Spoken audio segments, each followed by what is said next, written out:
Primeramente, quiero darle gracias a Dios, primero, por estar acá con todos ustedes, a Laboratorios Mayén, que siempre está a la vanguardia en la educación médica continua, y a nuestra Sociedad Dominicana de Obstetricia y Ginecología, la cual la gestión de Roberto Nina ha hecho una labor encomiable en todo el país.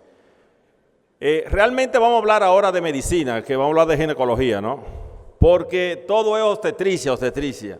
Y el doctor César López, que estaba hablando ¿de dónde es que tú vas? Guayaquil. Yo no sé dónde queda eso. Y voy a hablar un tema que es apasionante. ¿Dónde se pasa eso? Ya.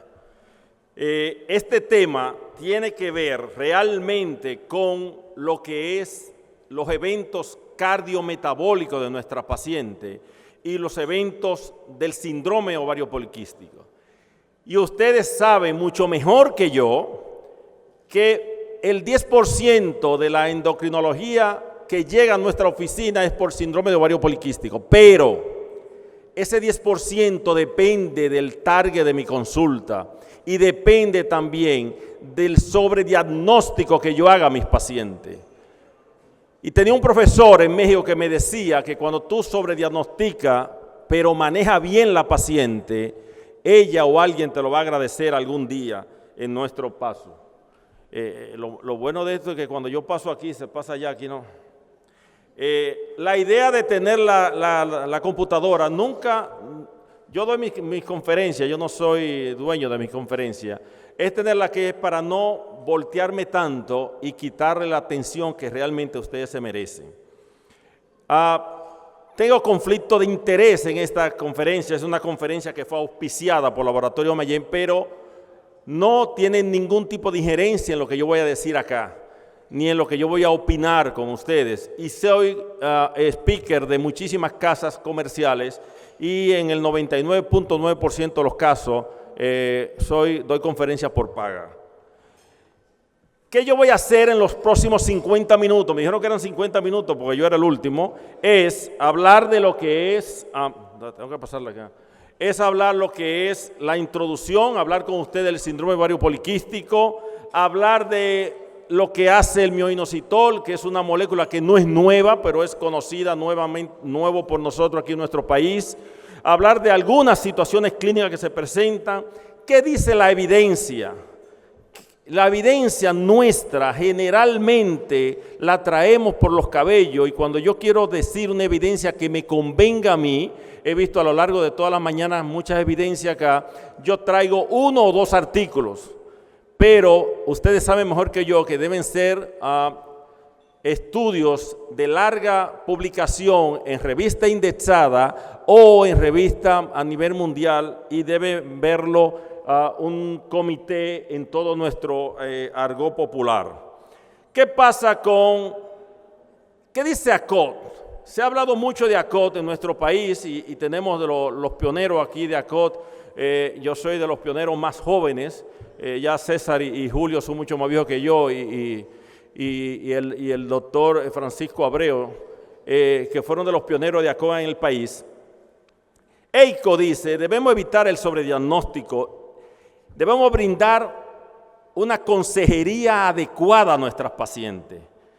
Y ustedes saben mejor que yo que cuando una chica llega con un síndrome de ovario poliquístico, con una hiperandrogenización a mi oficina, es un tema estético, es un tema de autoestima y lo más trascendental en nuestra paciente es que generalmente esa chica se va con un tratamiento, vuelve 1 año, vuelve en 5 años y sigue con los mismos síntomas, con los mismos problemas, porque hoy en día ya estamos viendo la luz al final del túnel. El síndrome ovario poliquístico, hoy en día manejamos sintomatología de nuestra paciente o el target más importante que es cuando esa chica quiere embarazarse.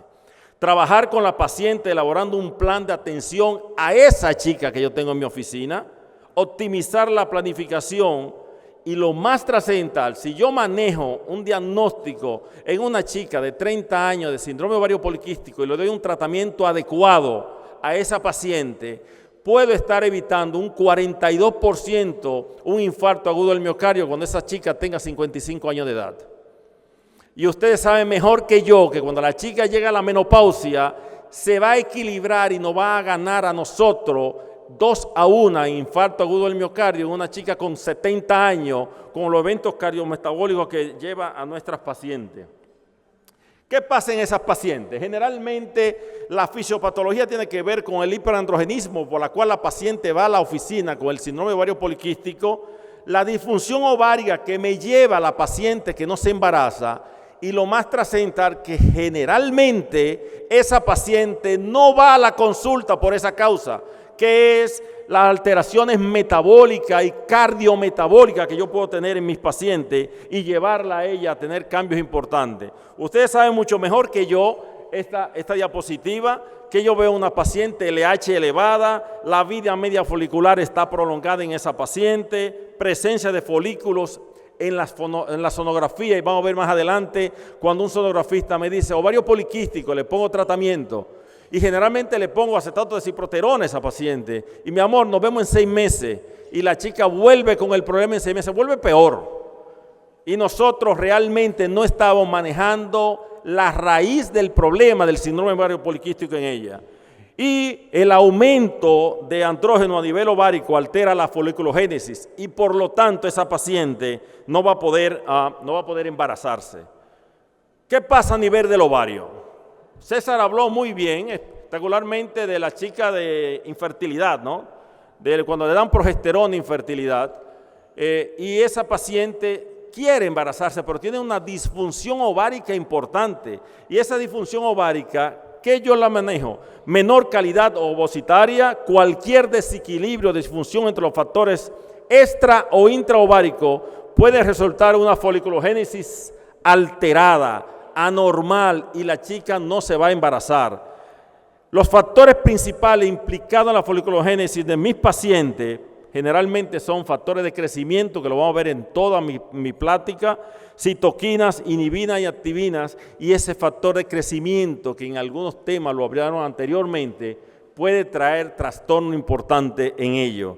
Pero ¿qué pasa con esa paciente cuando tiene alteración en la ovulación? Menor calidad ovocitaria, alteración en el desarrollo del endometrio y alteración en la implantación.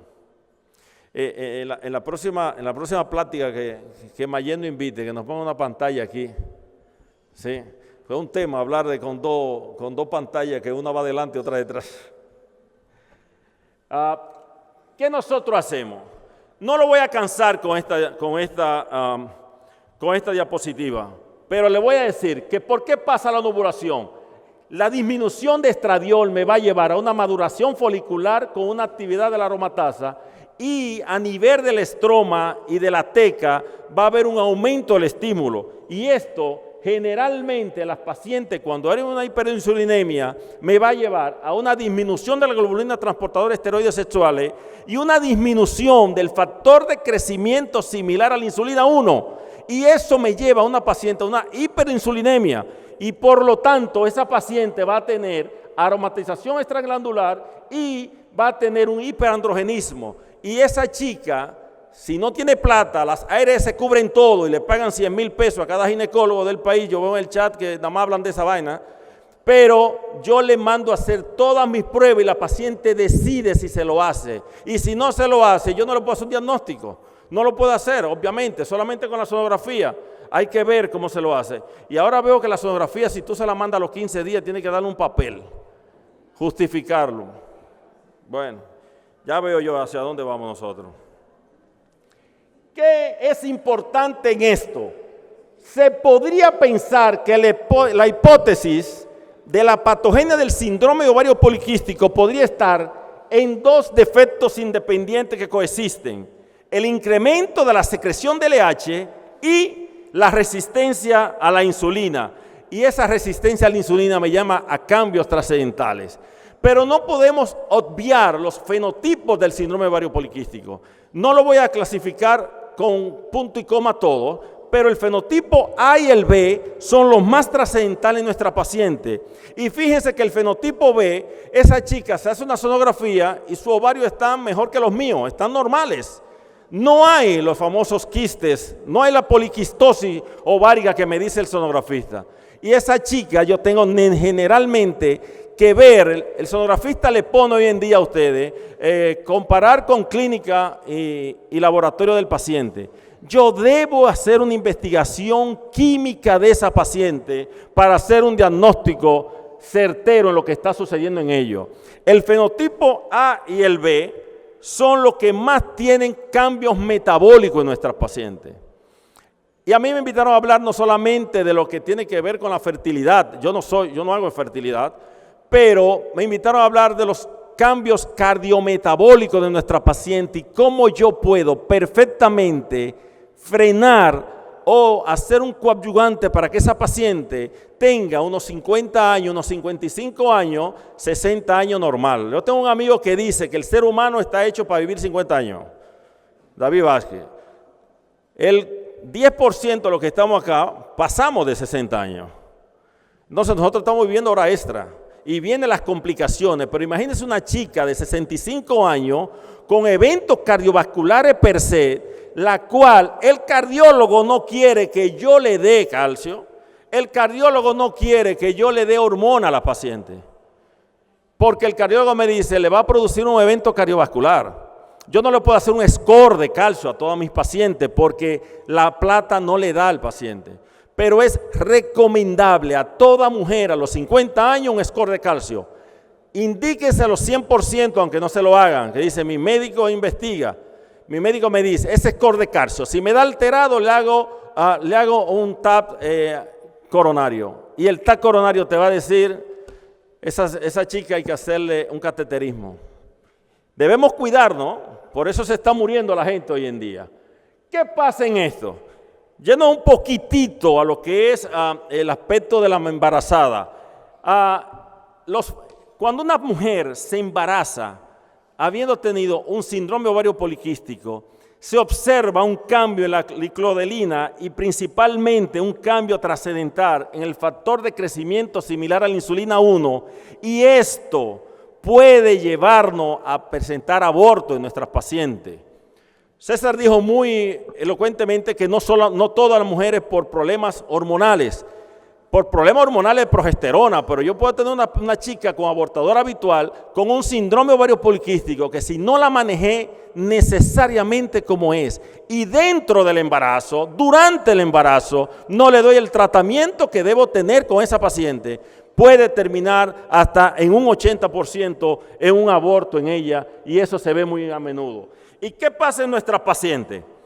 Cuando esa chica con un síndrome ovario poliquístico se embaraza y llega a mi oficina y yo les doy dando seguimiento, generalmente tiene más chance de tener hipertensión inducida por el embarazo, preeclampsia, prematurez, diabetes gestacional y esos niños ir a terapia intensiva al nacimiento. Pero lo más trascendental, y ustedes lo que hacen, lo que se dedican mucho a la materno-fetal, lo saben mucho mejor que yo, esas pacientes que tienen una preeclampsia tienen mucho más chance de quedarse siendo hipertensa después del embarazo. Pero si esa paciente tiene un SOP, un síndrome ovario poliquístico, y me hizo una preeclampsia severa, se duplica la chance de quedarse siendo hipertensa. Y por lo tanto nosotros tenemos la oportunidad como médico de cabecera de que esa paciente no me haga una hipertensión a larga edad en ella. Y la obesidad hoy en día es una pandemia. Yo estaba viendo que quieren poner las ARS en el catálogo de la cirugía bariátrica. Cae nieve cuando hagan eso aquí. Y el bariátrico que lo haga va a pasar hambre. Entonces, ¿qué pasa con la obesidad? Es uno de los factores principales para que nuestra paciente tenga lo que es la chance de tener un cambio importante en el síndrome ovario poliquístico. Y fíjense ustedes, esa paciente, esas mujeres con un fenotipo A y B tienen la mayor prevalencia de obesidad, resistencia a la insulina y tiene lo que es el síndrome metabólico en comparación con una paciente normal. Inmediatamente yo tengo una paciente con síndrome ovario poliquístico, inmediatamente yo tengo que ver la chance, la historia futura metabólica de ella. No solamente es quitarle el problema de la hiperandrogenización, estamos hablando del otro renglón tan importante o más importante que la hiperandrogenización en nuestras pacientes, en lo que está sucediendo en ellos. ¿Y qué es primero, el huevo o la gallina? ¿Quién enamora a la mujer? A la mujer no le enamora el hombre, eso es mentira. La mujer elige al hombre que quiere que le enamoren. Yo puedo mirar a una muchacha la mañana entera y si ella no, yo no soy su tipo, no me va a mirar, no se va a sonreír, para nada. Y más si ya tú pasaste los 50 y la tarjeta te la rebotan. Pero eso no va conmigo porque soy de los pocos hombres que somos fieles 100% aquí. Entonces eso no va conmigo hoy en día aquí. Para no cansarlo a ustedes, ¿qué pasa con una chica obesa? La lipólisis, la insulinoresistencia aumenta y a nivel hepático va a ser una oxidación de ácidos grasos libres. Y si me lo hace, me va a llevar a un aumento de la gluconeogénesis. Pero ¿qué pasa a nivel muscular, a nivel de esa masa magra que la va a trastornar a esa paciente con tejido adiposo excesivo?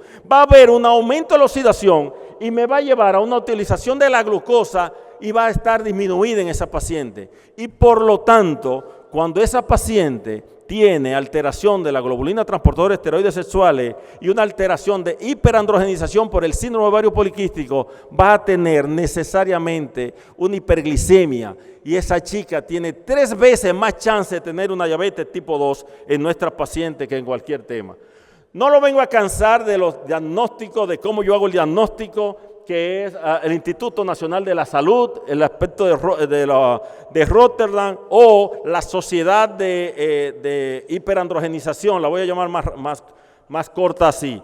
Yo quiero ver con ustedes que independientemente de esto, de que sea la Asociación Europea o Americana de Medicina Reproductiva, el Instituto Nacional de la Salud o la Asociación de Exceso de Andrógeno, independientemente de todo en ello, nosotros, el síndrome ovario poliquístico es un diagnóstico definitivo que requiere empleo de combinación y ese empleo de combinación debe ir de la mano con el sonografista, pero debe ir de la mano con lo que es la química de nuestros pacientes. Y fíjense, recuerden que esa imagen, se ve fea la imagen, es una imagen tomada, no soy sonografista, pero el sonografista no me puede hacer diagnóstico de ovario poliquístico. Eso no puede ser. Me orienta y déjenme decirle algo. El que no sabe lo que está buscando nunca va a encontrar lo que quiere ver. Si yo no tengo una paciente normal, una paciente que es delgada, una paciente que es bella como todas las mujeres, esa paciente llega, el sonografista me dice, ovario poliquístico, yo le investigo y me doy cuenta que en realidad tiene un síndrome ovario poliquístico sin ser obesa. Entonces, de la mano van las imágenes con lo que es todo el diagnóstico. Me faltan ya 40 diapositivas y termino, ¿sí? Fíjense qué interesante. La hiperinsulinemia me lleva a mis pacientes a nivel muscular, a nivel adiposo, a que exista una alteración del perfil lipídico de mi paciente y por lo tanto yo tenga una diabetes mellitus tipo 2 y una enfermedad cardiovascular. Pero la misma hiperinsulinemia, que cuando yo hago el estudio químico, veo SLH elevada, me lleva a un aumento de la testosterona libre con una disminución estrepitosa de la globulina transportadora de esteroides sexuales y del factor de crecimiento similar a la insulina 1, esa paciente puede tener hirsutismo, menstruación irregular, e infertilidad. Entonces yo tengo que ir o mandar mis pacientes de los chicos que hacen infertilidad, que aquí hay varios, para lograr un embarazo con ese paciente. Cuando yo llegué de México en el año 95, comenzamos nosotros, muchos de ustedes no habían nacido, comenzamos a hacer inseminación artificial. Y no me funcionaban. ¿Por qué? Porque yo no hago infertilidad. Mándesela al que sabe de eso. E igual sonografía. Yo veo médicos en el chat, que saben de todo. Son expertos. Yo ni opino ahí para no decir algo que no es. ¿Qué es trascendental en mis pacientes? La lipólisis a nivel de la grasa, de ese abdomen, de ese síndrome metabólico que tiene la paciente, causado o no por un síndrome ovario poliquístico, me lleva a liberación de ácidos grasos y esto me lleva a la activación de la lipasa hepática, principal componente para deterioro cardiometabólico de mis pacientes, y eso se ve hoy en día mucho en ellos. La resistencia a la insulina me lleva a todo, pero lo más trascendental que me lleva a un síndrome ovario poliquístico, que para ello fue que me invitaron hoy a hablar aquí con ustedes. Y yo tengo mis pacientes generalmente con lo que es obesidad, diabetes, riesgo cardiovascular, el famoso síndrome metabólico. Por más que yo quiera bajar la barriga, no me baja. Yo no sé si fue que pasé los 50 y ya, a veces se me olvida la barriga y me pongo un poloché, pero ando en joven, y ahí que se me ve más. Pero tenemos síndrome metabólico, hipertensión, hiperlipidemia, problema de diabetes tipo 2, la obesidad central es un factor predisponente para eventos cardiovasculares en ella, y nosotros lo vamos viendo.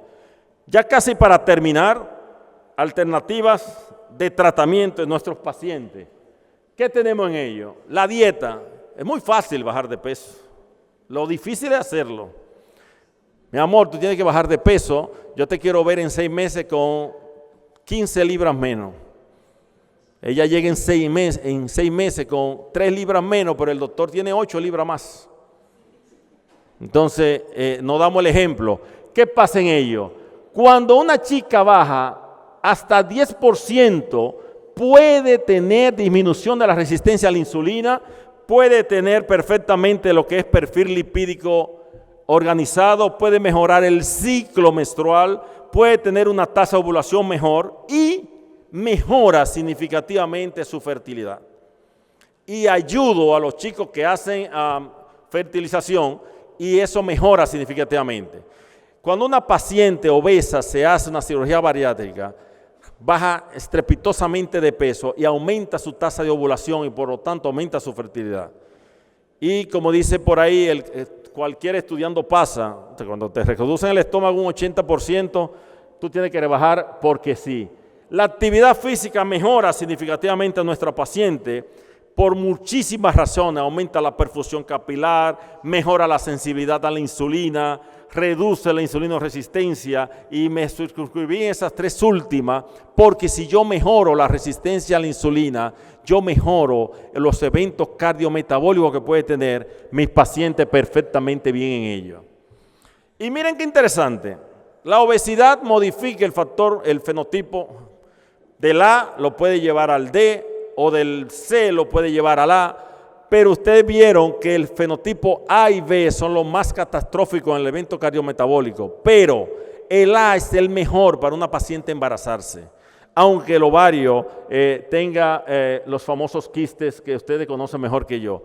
Hay un sinnúmero hoy en día de un abanico de tratamiento que nosotros podemos ver, desde metformina, mioinositol, semaglutide. Hoy hay un estudio en el cual yo estoy participando con el grupo de David Fusaro, donde se está combinando metformina, mioinositol y semaglutide en los pacientes.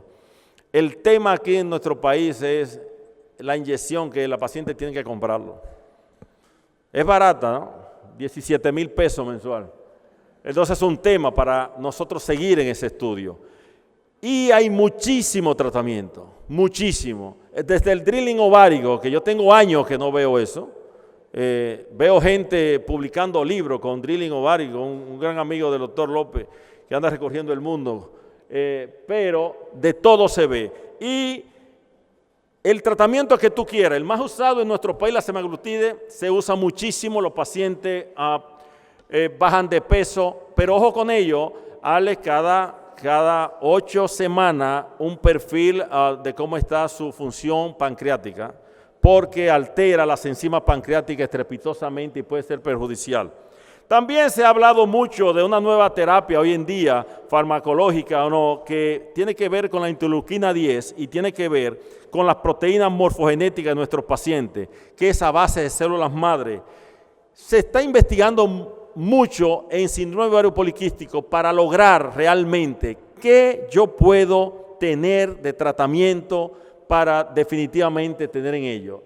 El gold estándar que nosotros siempre conocemos es lo que es la metformina, inhibe la gluconeogénesis hepática, aumento de la recaptación de la glucosa en tejido adiposo y muscular, disminución de la absorción intestinal de glucosa y efecto directo sobre la esteroigénesis ovárica. Pero, ¿qué pasa con la metformina?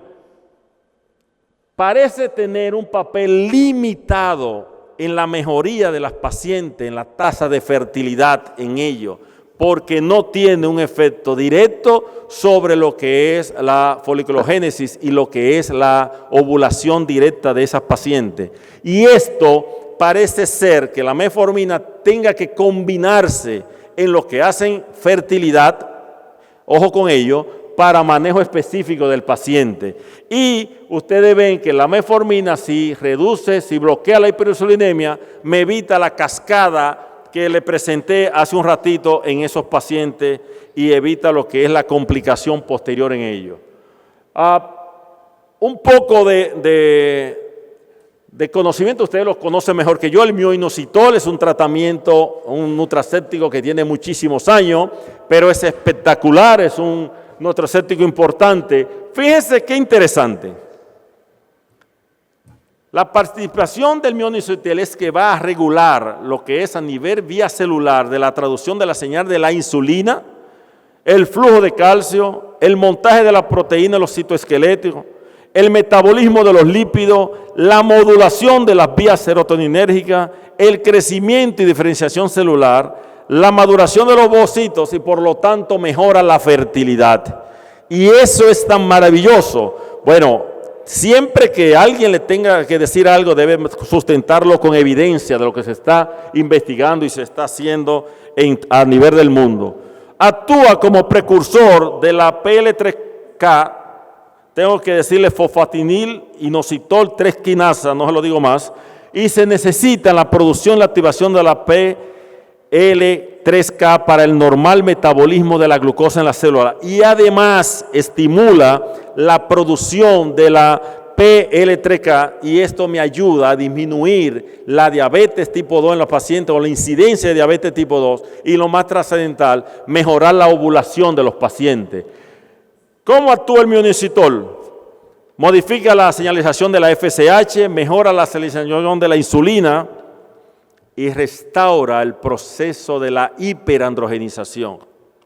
Por lo tanto, parece ser que el mioinositol juega un papel con todos sus metabolitos importantísimo en la regularización de lo que es en nuestra paciente el síndrome ovario poliquístico.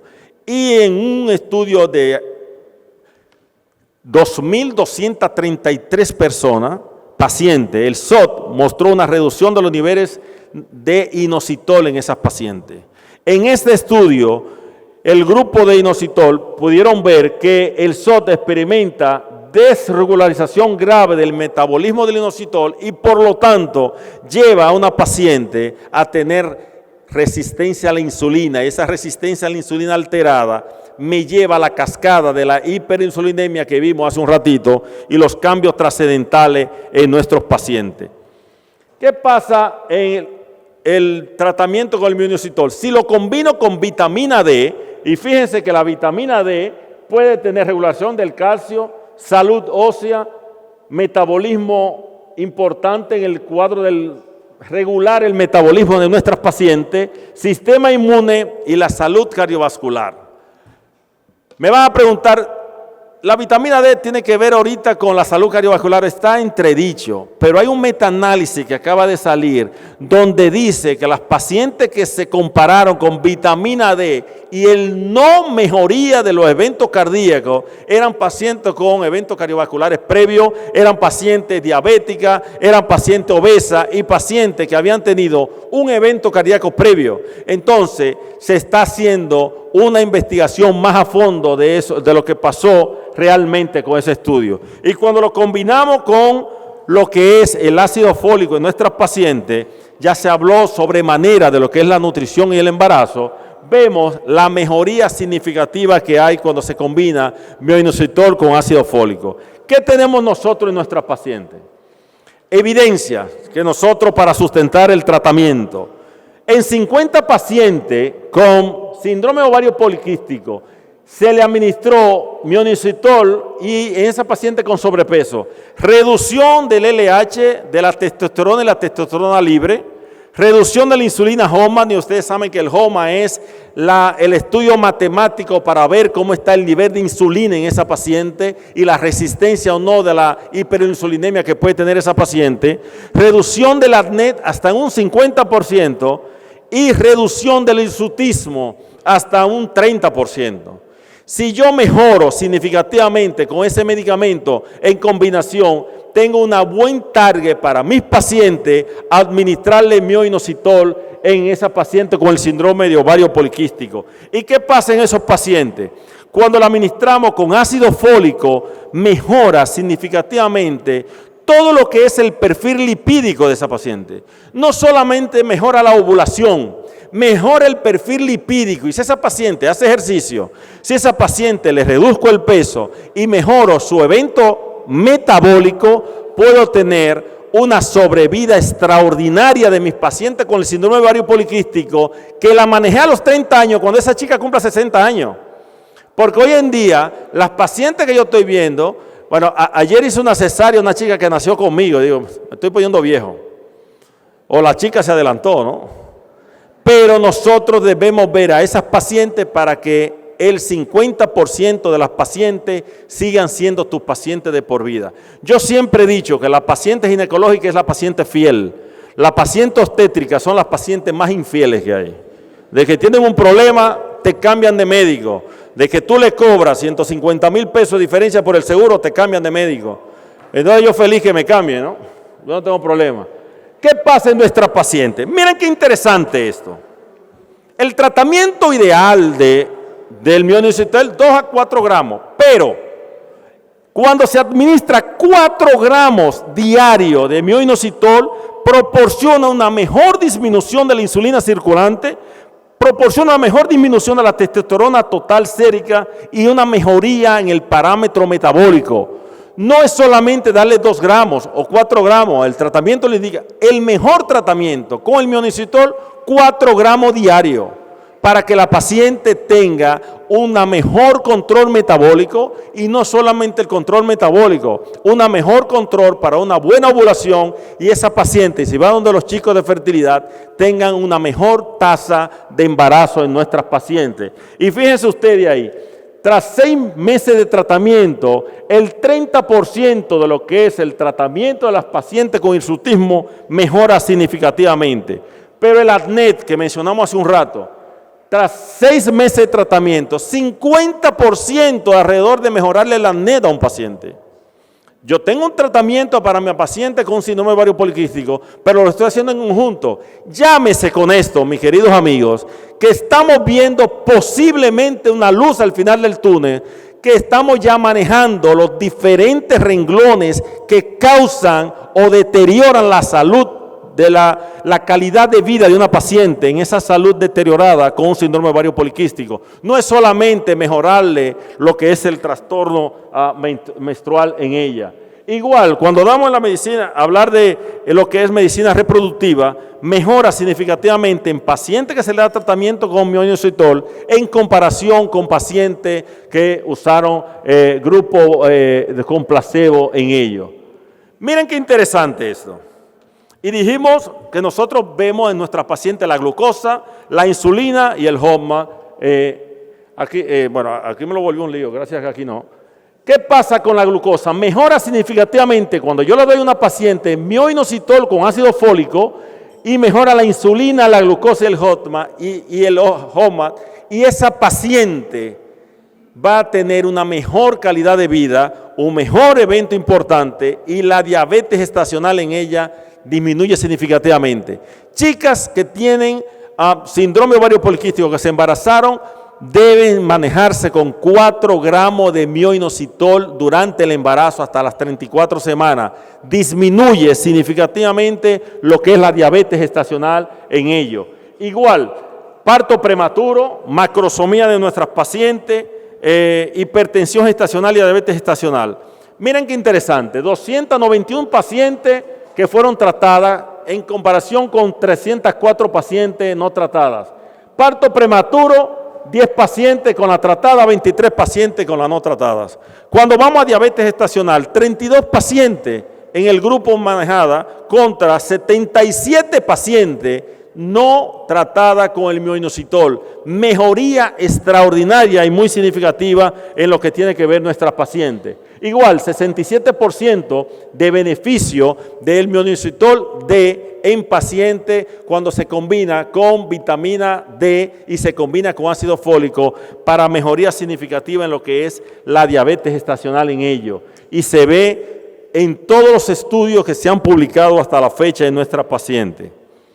Ya para concluir, y no cansarlo más, y no se me duerman, porque gracias a Dios no, el mioinositol en el síndrome ovario poliquístico parece ser un tratamiento ideal para mejorar toda la sintomatología y no solamente lo que es el trastorno de la menstruación, no solamente lo que es el hirsutismo, no solamente lo que es la obesidad, maneja todo al mismo tiempo. Mejora la sensibilidad a la insulina, reduce la resistencia a la insulina, mejora la glicemia de nuestra paciente, obviamente hay que decir hoy en día glucemia, reduce la testosterona libre.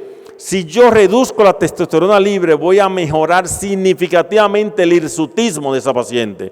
Voy a mejorar significativamente la hiperandrogenización de esa paciente. Y la mujer va a seguir siendo bella. No va a tener que ir constantemente al baño a lavarse la grasa de la cara porque le voy a reducir la testosterona libre cuando veo que la testosterona total también está siendo reducida y me reduce lo que es el hirsutismo en ello.